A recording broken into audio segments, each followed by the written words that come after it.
pressure put on people, especially young people, to what's your vision? Well, we're not all Steve Jobs and Bill Gates. We're not all visionaries. We don't have to have a vision, but we do have to find a vision. That we can find someone else's vision, and we are so compelled by it that we want to make it our own. And so there's literally, you can't show up to a game of basketball ready to play football. Like, it's not going to go well. We overuse sports analogies in business. But sports has beginning, middle, and end. There actually is a finish line, right? We overuse the analogies. They're incorrect analogies. You know, running a business is the same as getting healthy. It's a lifestyle. Leadership is a lifestyle. An infinite mindset is a lifestyle, right? So for example, you can't get healthy by going to the gym for 9 hours. It doesn't work, right? But if you go every single day for 20 minutes, you'll absolutely get into shape, 100%. But I don't know when, and it's different times for different people, right? And leading is the same thing. You can absolutely have fitness goals. You can absolutely have finite goals within the infinite context of being healthy. But there's a practice that you have to do. You have to get enough sleep. You have to go to the gym. You have to eat well. You have to protect your relationships, you know, because healthy relationships really matter to our health. And you have to do all those things vigilantly. And if you miss your health goal, it's okay. You keep working at it and you know you will hit it. Business is the same. Who says that you have to meet this goal on this arbitrary date? Now, it helps to drive and it's good to have incentives, and we're very goal-oriented species. That's fine. But if we miss the thing, it's fine. We just keep working towards it. Like, they're guidance. They're not absolutes, because they're arbitrary dates and arbitrary numbers. And even if you do hit your fitness goal, you don't get to stop working out. You have to keep going for the rest of your life, right? And this is what leading with an infinite mindset means.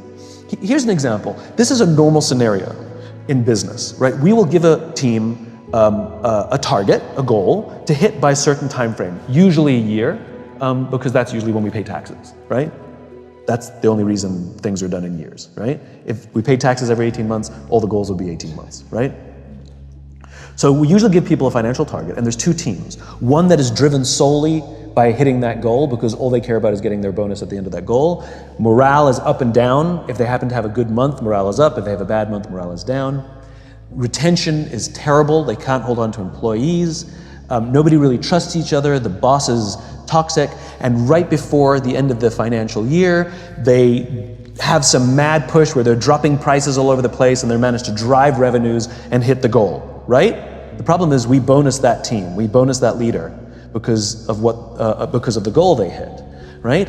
And basically what we're doing is spreading a message to the rest of the company saying, we don't care how you get there. We don't care if you step on your people. We don't care if you act unethically. If you hit your number, you're going to do very well in this company.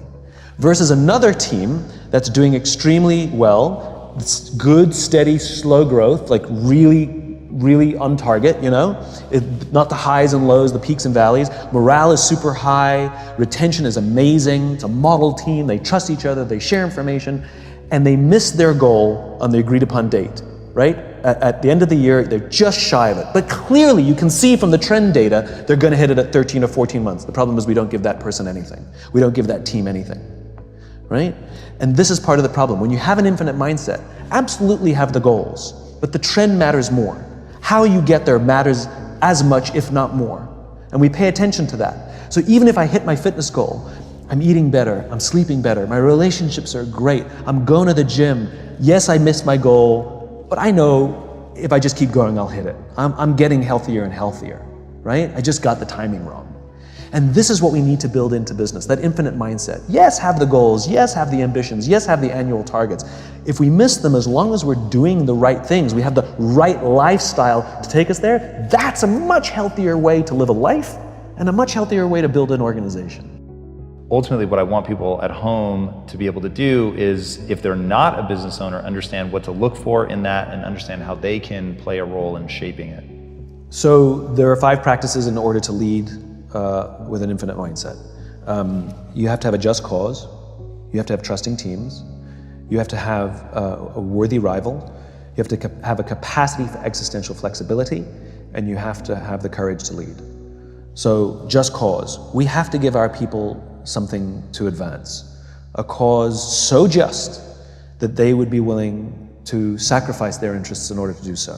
In other words, turn down a better paying job, or frequent business trips or working late hours. And though I may not like those things, I do them because it feels worth it, because I believe in what I'm a part of here, because I feel that I'm helping advance, because there's no achieving in the infinite game. The goal is not final achievement, the goal is advancing, to progress in the infinite game. And to have that vision of an idealized state of the world that all men are created equal, right? It's an ideal that a nation is striving towards, that will never actually get there, but will die trying. That's the point.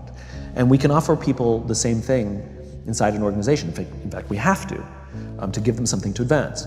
Now, how is this different from the why? A why comes from the past. It is an origin story. Every single one of us has our own unique why. It is our birthright. It comes from the sum total of how we were raised as kids. It is objective. You have one, and you have one for the rest of your life. The only one, right? And the rest of our lives are about making the decisions that help us keep in balance with our why. A just cause doesn't come from the past. A just cause is about the future. It's about where we're going, right? You can have multiple just causes. You can have one professionally, you can have one personally, you can have one for your family, you can have one for your church. And we're involved in all of these. There's massive pressure put on people, especially young people, to what's your vision? Well, we're not all Steve Jobs and Bill Gates. We're not all visionaries. We don't have to have a vision, but we do have to find a vision.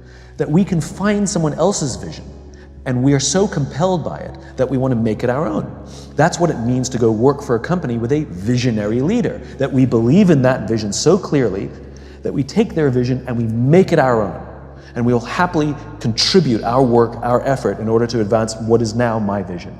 Right? Martin Luther King had a vision. He stood on the steps of the Lincoln Memorial and told us his vision, but his vision became our vision.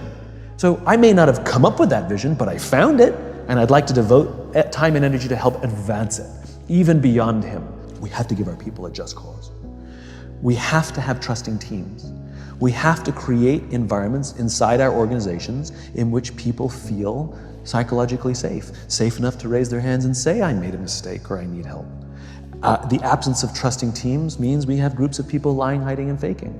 And that comes from good old-fashioned leadership. Leadership is not about being in charge. It's about taking care of those in our charge. And the very responsibility of a leader is not to drive performance. Leaders are not responsible for the results. Leaders are responsible for the people who are responsible for the results. And the problem is we don't teach people how to lead, right? When you're very, very junior, we give people tons of training how to do their jobs. Some people get advanced degrees how to do their jobs so that they'll be good at them. And if you're really good at your job, we'll promote you. And eventually you get promoted to a position where you're now responsible for the people who do the job you used to do, and we don't teach you how to do that. So how can we expect people to be good at their jobs if we don't train them how to do it? Like, would you go see a doctor that didn't go to medical school? No. So why would we work for a leader who has no training in being a leader? That's why we get managers. That's why we get micromanagers. That's why we get toxicity. It's not because they're bad people. It's because they don't know what they're doing. And they're making it up as they go along. And those lucky times that we get to work for a great leader, well, they were lucky that they probably had a great leader before them, or they learned it somewhere else, or maybe they had a terrible leader and they committed to do the total opposite of everything. The point is, they learned it. Well, we have to teach leadership so that leaders can create environments in which all of us can work to our natural best. That produces trusting teams. So now, when people have that and they take that mantle on and they have the ecosystem around them that gives them that powerful support that they need to really be courageous, and I'll assume for a second that the people watching this, they have that. One thing that I imagine a lot of people feel helpless to do is influence the culture of the company that they're already in. So what is your advice for somebody that's in a company that they don't have an infinite-minded culture? Don't be there? No, don't try and influence that which you cannot influence. Don't control that which you cannot control. You know, an infinite mindset means that is something I can't do, but I can influence and take care of the people to the left of me and to the right of me. I can take care of the people who work for me. I can even take care of the person I work for. Sometimes we have a toxic boss, not because they're bad, but because we don't understand the pressure they're under. Sometimes to simply exhibit empathy to our boss.